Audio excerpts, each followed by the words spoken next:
Hello everyone. So in this tutorial we're going to have a look at making a unique tree asset. This asset will be game ready. It's just over 6,000 triangles.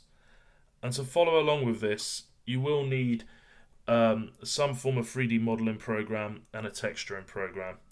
I'm going to be using ZBrush, 3DSMAX, Substance Painter and Adobe Photoshop.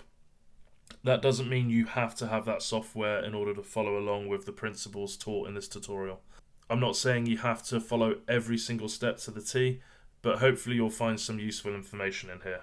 Okay, so to get started, we're going to go to Document, create a new document, make sure the width size is selected. And then I'm just going to get rid of this thumbnail here by going to Preferences and selecting Thumbnail. I prefer that not to be on the screen. And under Tool, I'm just going to select Z-Sphere. Now this is what we're going to use to create the kind of skeleton of our tree, if you like. I'm going to draw that into the scene by left-clicking and dragging and moving down. And then without clicking anything else, I'm just going to click Edit. And I can rotate around the scene as I want to. Now, if you found that you've ended up doing something like this, drawing loads of these into the scene, it's because you didn't hit Edit before you left click. So to clear it, just hit Control N and redraw your Z-sphere back into the scene. I'm just going to turn the floor on so I can see which way is the correct way up. Obviously, I want the roots to be floor side and I want the branches to be away from that. And I'm just panning around the scene by left clicking and dragging in an open space here. Now with draw mode selected, I'm left clicking and dragging and creating a joint. And then I'm switching over to move mode just to move that joint upwards. I can scale it up using scale. And it's a good idea to get good with the hotkeys here. Okay, so I'm pressing Q to switch to draw. I'm pressing W to switch to move, E to scale, and then R to rotate. So that segment I've just created there is going to be the trunk.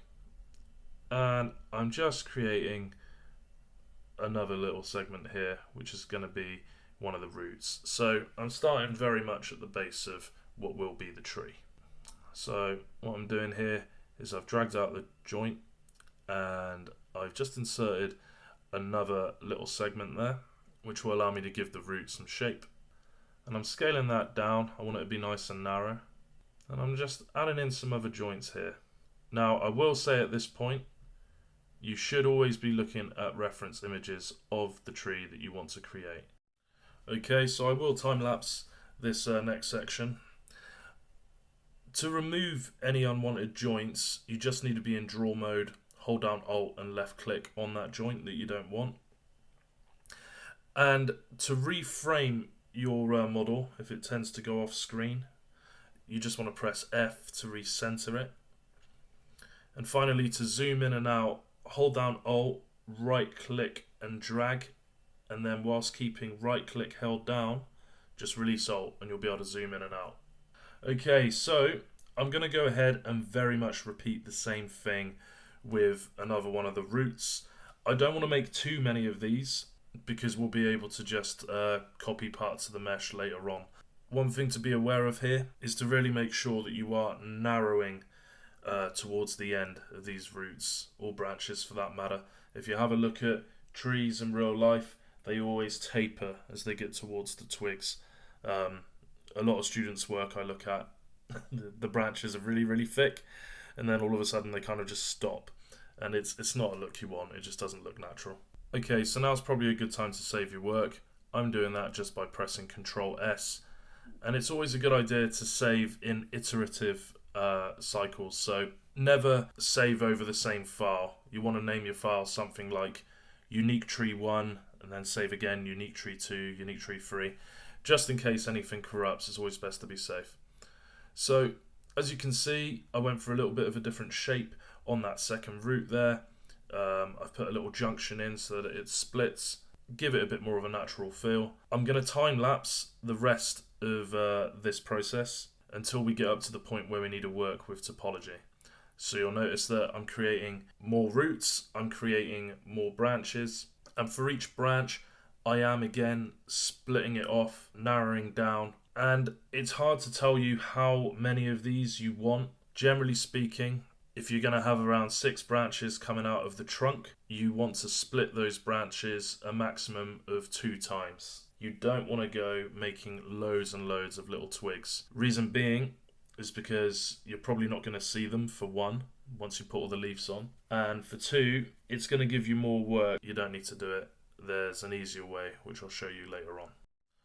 Okay, so once you've finished the tree, you obviously want to inspect it, make sure everything is where you need it to be. I do advise you make another save.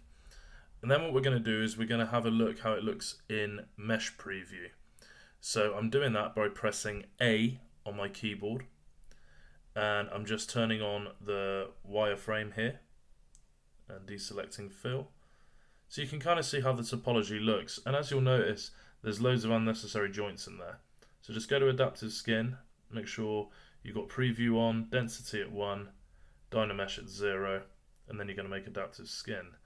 And once you've done that, you'll notice that you'll have a tool at the top that will be called Skin, and whatever your sculpt is called. Okay, so I just renamed that.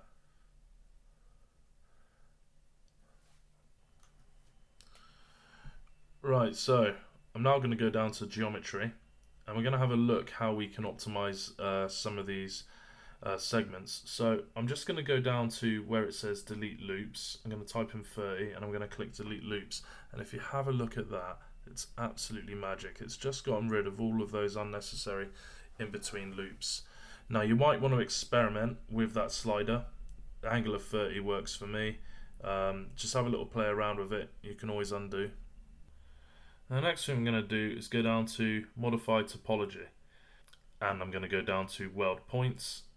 I'm going to tick this little circle here, and I'm just going to click Weld Points. Now what that's going to do, that's going to weld together all of the little points around the very, very tips of the branches and the roots. Okay. Now, if I inflate the model a little bit under deformation, you should be able to see what's welded and what hasn't. Now, you can weld these points in other software. You might find it easier. If you don't have that option, I will show you how to weld them together in here. Okay, so to manually do this, we're going to use a tool called ZBrush,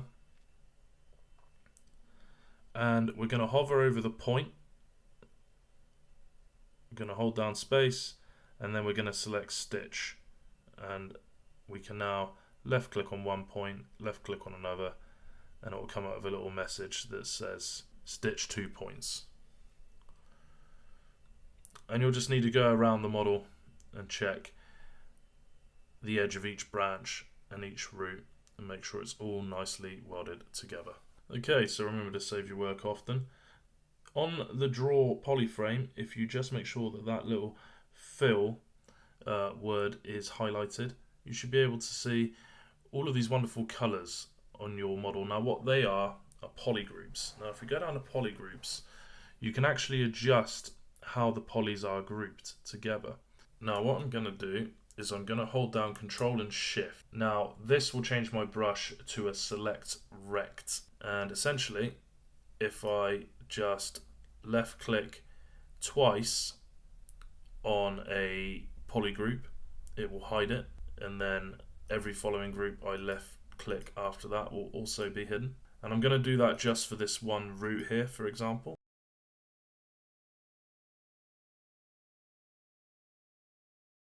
Now, if I Control Shift and left click and drag in an open area, what it will do, it will invert my selection. Okay, so what was hidden now becomes visible, and what was visible now becomes hidden. And what I'm going to do is just click Group Visible, and you'll notice that everything that's visible is now one color, which means it's one poly group. I'm just going to hit Control Shift and left click in an open area to bring all the poly groups back. And I'm going to repeat that process on every single root and every single branch of this model, like so. And this is really going to make unwrapping the UVs a lot easier. Okay, so Once you've done that, you should have something that hopefully looks a little like this. And what we're going to do to unwrap it is go to Z plugin, go to UV master, turn off symmetry, turn on polygroups, and click unwrap. And you'll notice that little notice at the top says that it's unwrapped. If I go to UV and click on morph UV, you will see that each one of those polygroups is now its own UV island, which is fantastic. I'll just deselect morph, and we are good to export this out as an object file for the next step. Okay, so over in 3DSMAX, we're now going to go to File, go to Import, and we're just going to import that object file that we exported out from ZBrush in the last step. And on the import settings, I just want to make sure that it's importing it as a single mesh and that it's importing it as an editable poly. Okay, so we've got our tree inside of 3DSMAX now. If I press F4 to turn on the wireframe, we can check that everything is where it needs to be. And this is now a chance for us to further optimize this tree model. If you need to tidy up any of those points that aren't welded, then do so. I like to select all of the vertices in my model and just do a weld with a low threshold to make sure that I haven't got anything overlapping. I also like to use this as an opportunity to optimize the model's topology. I just check the edges and I can remove some edges I don't want using Control Backspace. So once we're happy with our model, we're going to go to the Modify panel, select Unwrap UVW and open the UV editor. And you'll see that we have all those wonderful UV islands for our model.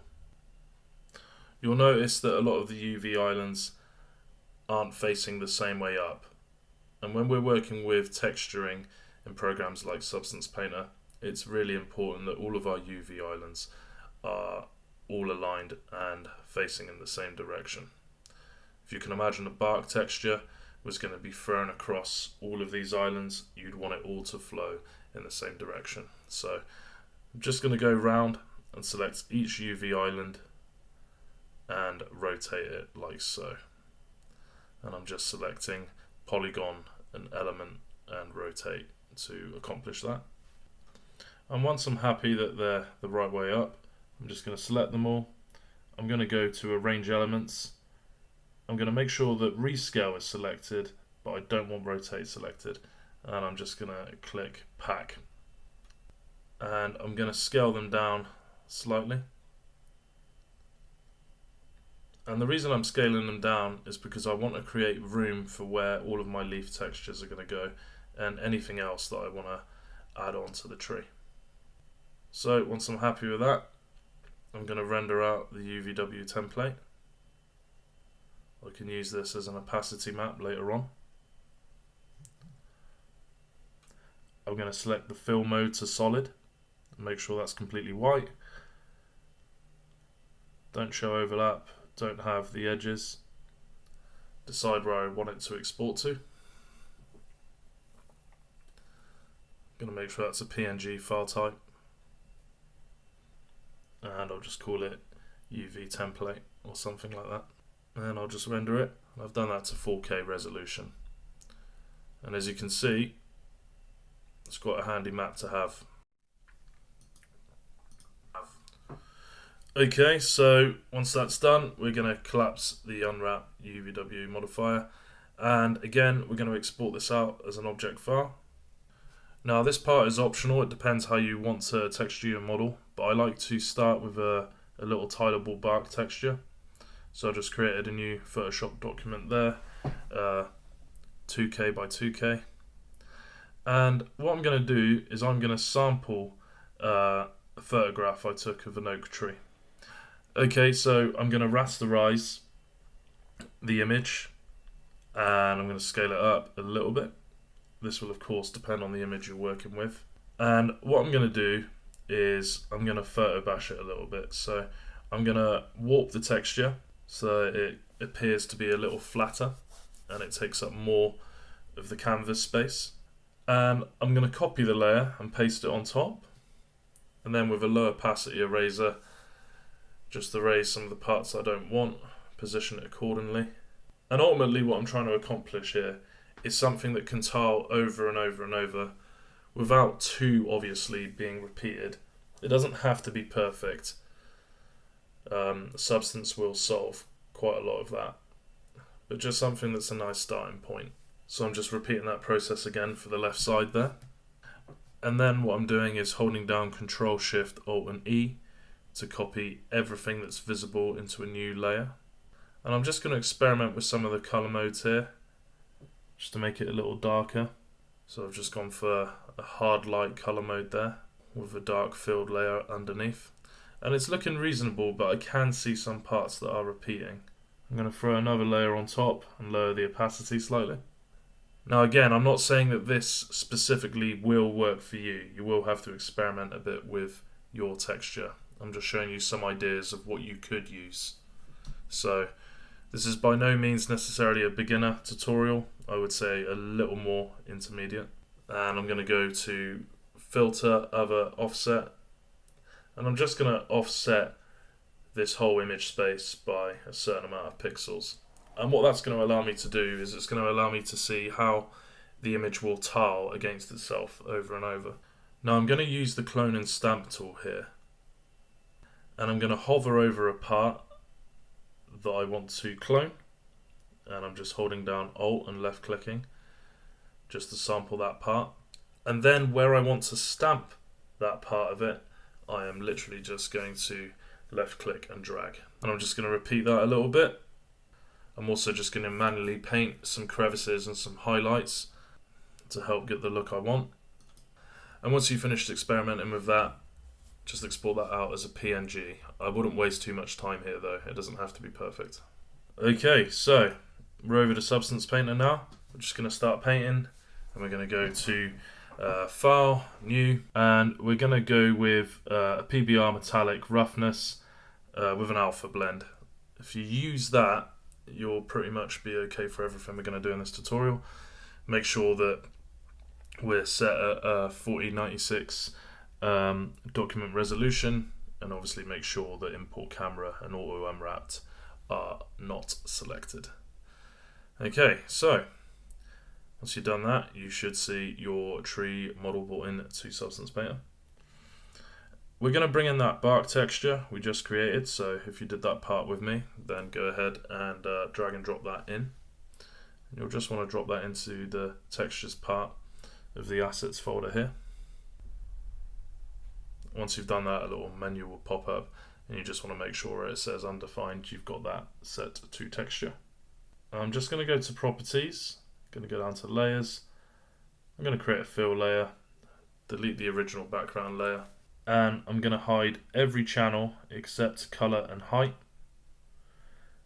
And I'm going to drag and drop that bark texture that I've created into both the color and the height. And you should now see it applied to your model. And it will look probably quite horrible, but we're going to fix that in a second. I'm just going to add a 0.8 roughness value here for aesthetical purposes. And I'm going to adjust the tiling until it tiles in a way that I'm a little more happy with. And you'll notice that it will affect both the height and the color simultaneously if you do that. Okay, so once you're happy with that, we're going to go ahead and export out both those two textures. Decide where you want them to be exported to, obviously. And if you click on the material, you can just deselect everything that you don't want to export. So just going to export the color and the height for now. Okay, so once you've done that, open up a new ZBrush document. Okay, so back inside of ZBrush now, we are going to go to Import under Tool, and we're going to import the low poly tree again. We're going to draw that out into our scene. Make sure we go on Edit mode, and I'm going to change the material to Skin Shade 4.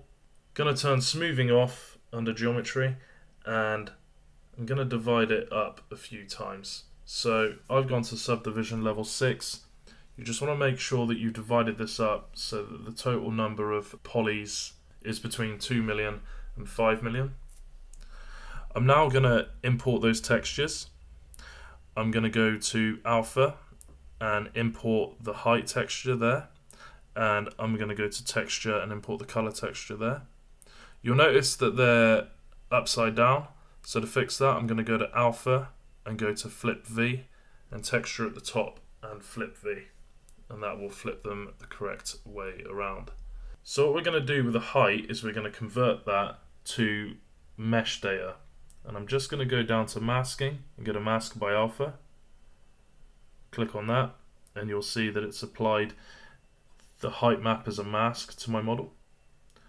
I'm now going to go to deformation and I'm just going to inflate the model ever so slightly. Now you don't want to do this by much. I would say a maximum of 5 will do the trick. And as you can see, it's pushed out all of those unmasked areas of my model. So this has saved me a lot of work when it comes to sculpting. I'm now going to clear the mask by holding down Control and left click and dragging, and you'll see those sculpted details coming through. I'm now going to add the color map by going to texture map, selecting the texture, and I'm going to go to polypaint, colorize, and polypaint from texture. And it will tell you that you need mRGB mode turned on. So I'm just going to do that and click on polypaint. Now I can sculpt and I can polypaint simultaneously, which is going to be really handy. To polypaint and to sculpt simultaneously, I'm going to use the damn standard brush. So the shortcut for that is BDS. I'm going to make sure RGB is turned on, as well as Z sub. Going to lower my intensity a little bit. And I'm just going to start painting in some of these crevices. So you'll notice on my swatches that the right color is black and the left color is white. That means that when I'm sculpting by pressing inwards, it's going to also paint those crevices with a darker tone. And then when I hold down Alt and sculpt outwards, it's going to paint them with a lighter tone, which is perfect for some of these details that I want to start pushing. Now you don't just have to sculpt like this at this point. You could turn on clay buildup, you could turn on standard brush, you can do pretty much whatever you want. The only thing I will say is try not to change the general silhouette shape of the mesh. Okay, now once you're happy, you will of course need to export out these textures. So make sure you're at the higher subdivision. Make sure under UV map as well that you're at 4096. Go to texture, go to create, new from polypaint, and that will create your color map. You just want to turn texture off, clone it so that it's docked and ready to export. And of course, flip it vertically before you export it. And again, I'm going to use PNG format, call that tree color. Now for the normal map, if you want to export it from here, go to the lowest subdivision, go to normal map, turn on flip G, create normal map, and then you want to clone NM, and that will dock it, ready to be exported. Then you just go to texture again at the top, flip vertically, and export out as PNG. Okay, so we're back in the 3DSMAX, and we're going to obviously import the low model. It's always best to work in a fresh scene when doing this kind of thing. And of course what we're going to do now is we're going to add on those textures that we've created in Substance and manipulated in ZBrush. Okay, so in the material editor, I'm just going to go with the PBR metallic roughness material, drag that into the graph, and then I'm just going to drag and drop in my textures and hook them up to the relevant slots. I'm going to click on the material and assign them to the selected objects. And if you've done that right, you should see that those materials have now been applied onto your low poly tree. Now if they're pixelated at this point, make sure that you're on high quality and that in your viewport settings that your maps are displaying at 4K. We're now ready to add some leaves. Okay, so we're now going to move on to creating some of the leaves of the tree. One thing I want to avoid here is having all the leaves being the same kind of hue. If you have a look at real trees, you'll notice that the colours are actually quite different. To get started, I'm going to sample from some photos. I'm just going to go into the layer style. I'm just going to drag down the blend if grey. And then with a dark tone and a light tone, I'm going to start to manually paint in some of the details that I want. Again, I'm focusing on areas that are nearer the sun being yellow, areas that are going to be further away from that constant sunlight to be a little more blue in their tint, and obviously a bit more in shadow. Once I'm happy with one section, I'm going to copy it, rotate it a little, change its brightness levels, and I'm just doing that under Control U. And then with an opacity eraser, I'm just removing some of the edges, making them a little softer. And then I'm just sampling some other sections and putting them in there as well. Adjusting the brightness and contrast as I go along and adding in some further details manually. Once I'm happy with one section, I'm going to ensure that it's all merged down to one layer. I'm going to copy that layer and I'm going to, under hue and saturation, move the lightness all the way up to 100, and I'm going to put that on the same layer that our UVW template was for. And I'm going to save it out as a PNG and call it opacity. So this is going to decide what is visible and what isn't visible when it comes to our tree. Now it's time to add the actual leaves to the tree. So I'm going to create a plane, and I'm going to make sure that this plane has a 1:1 aspect ratio. So I'm going to make sure that its length is 100 and its width is 100, and that it doesn't have any extra segments. I'm going to apply my material onto it. I've added in my opacity there just by dragging and dropping it in. And as you can see, everything that's black on the opacity map is now completely invisible. I'm just going to convert this to an editable poly. I'm going to open up the ribbon and select Swift Loop. And just throw in a couple of edges in here. And these edges are just going to separate out that part of the texture. And what I'm going to do is I'm going to turn on my snaps toggle and make sure it's set to vertex. I'm going to go to Effect Pivot Point, and I'm just going to snap my pivot point right to the center of this plane. And this is going to help me navigate it when I'm distributing it around the tree. I'm going to scale it up a little bit. And I'm going to move some of these vertices around just to give it a bit more shape. This part will take a bit of experimentation. You'll then want to copy this plane and start distributing it around some of the branches. It's also an idea to freeze the tree at this point so that you can't select it by accident. So it's very much a case, again, of a bit of experimentation. There's no way around it. Play around with what textures are going to work and figure out a bit of a pattern. Don't be afraid to keep copying and pasting what you've already got. Change the brightness levels of it. You shouldn't just depend on one texture sample either. You'll want to create several. But I would say, particularly for leaf clusters, you want in your texture there to be quite a bit of fade off. You want lots of broken up leaves around the edge of the texture.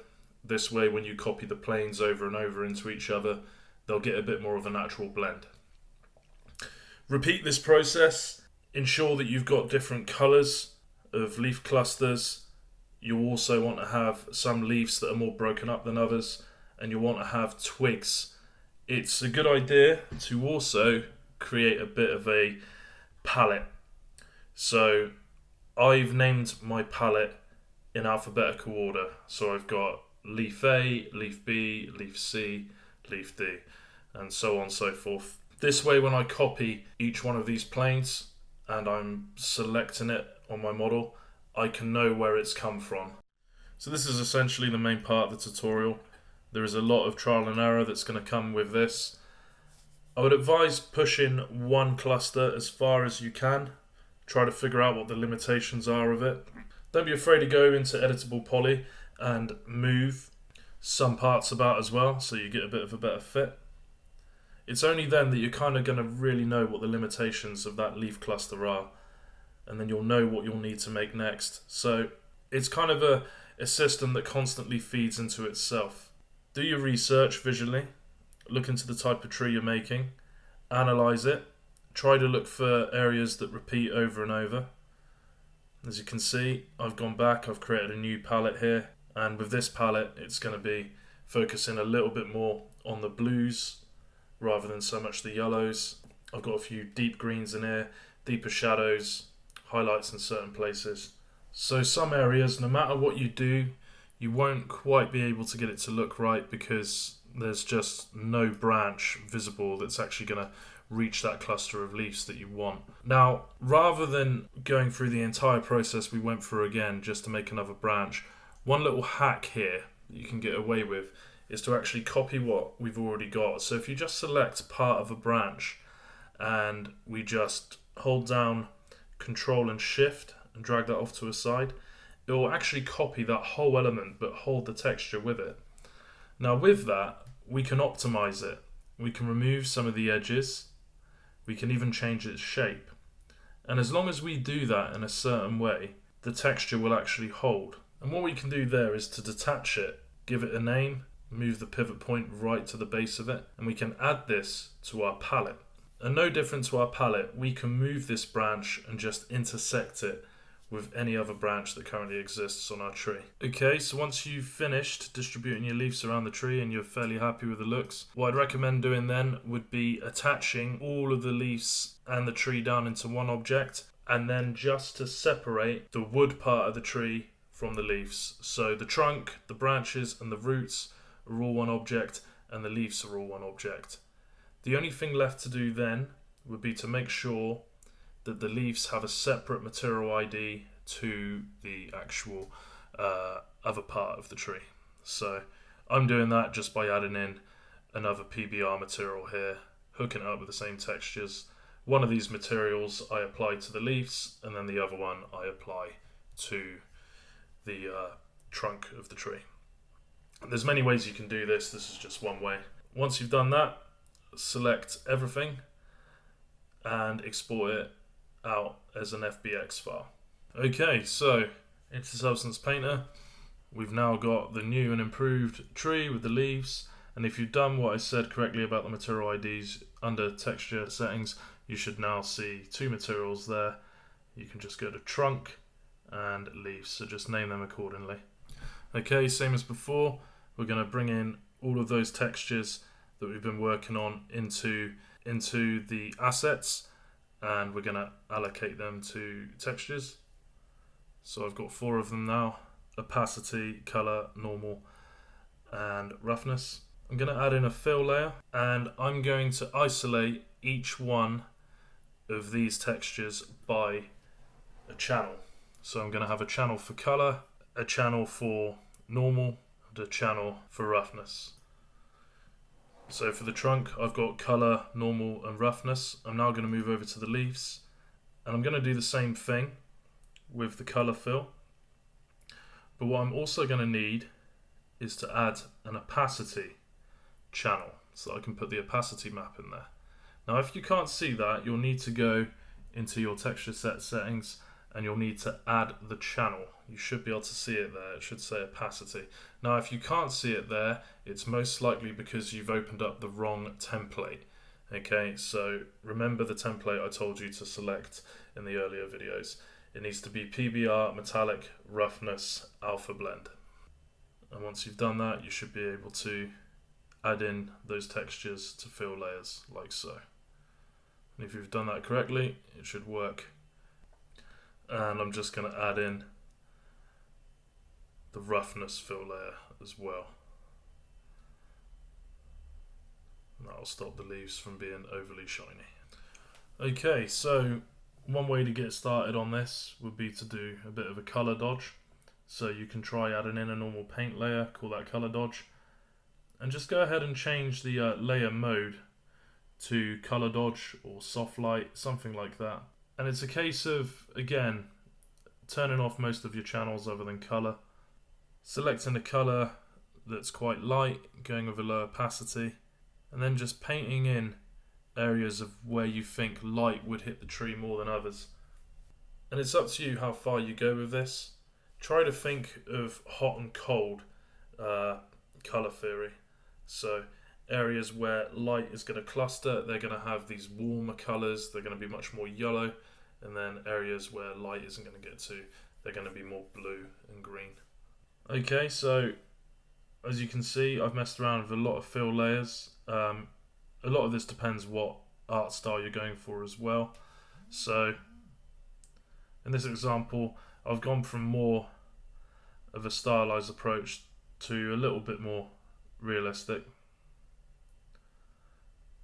And what I've done is I've darkened the top parts of the branches. I've actually applied the same tileable bark texture that we did earlier in the tutorial with a lower tiling. I've applied that to a roughness layer and a height layer, so I've isolated those channels. I've also put it in as an ambient occlusion. I've repeated the colour fill and just lowered the opacity of it, and I've done some manual painting on top as well.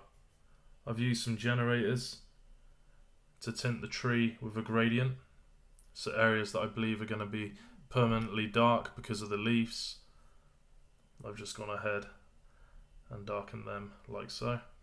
And everything that's being done here can also be applied to the leaves as well. It doesn't just have to be to the tree itself. So I've gone ahead and added some highlights onto the leaves in places, adjusted the roughness levels. This really isn't a one size fits all, and this is where most of your time should be spent. This is where you're really developing that end look. All of the hard work has been done up until this point. This is where you just got to let the beauty of your work come out. Finally, on a manual paint layer, what you can also do is you can add in some overlay textures. So if you create like a little moss texture, just like you created the bark texture, you can go ahead and add that in as a brush sample and just start stamping that. And ultimately, from here on out, it's a case of experimenting until you get the end look that you want. Here's what mine's looking like currently. There's still some more work to do. Could change the colour balancing, could make the bark side of the tree a little darker, maybe the leaves a little lighter in places. But you just have to keep experimenting. It's a good idea to have a break and then come back to it at a later point in time. But that's pretty much a wrap for this tutorial. Thanks for watching if you've made it this far. Subscribe for more content. Any questions, drop them below in the comment section, and I'll catch you guys next time.